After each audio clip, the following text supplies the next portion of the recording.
Reindeer have been a part of the Santa Claus world for more than 100 years. Here are some facts you may find useful in conversation during the Christmas season or during awkward sweater parties.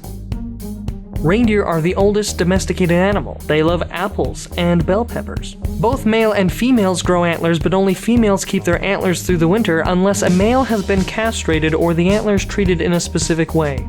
In North America, we have reindeer and caribou. Everywhere else in the world, they refer to them as reindeer and wild reindeer because that is exactly what they are. Caribou are just wild reindeer, literally. Domesticated reindeer are just a different subspecies. Reindeer can lower the body temperature in their legs to near freezing to keep the rest of their body warm with blood flow. Reindeer have an extremely good sense of smell, which helps them find lichen, a type of low-growing plant, through almost 2 feet of snow. Reindeer have a tendon that tends the snap when they walk. This helps them navigate through blizzards together when visibility is low. Where are ya? Comment. This also gives a new meaning to up on the housetop, click, click, click.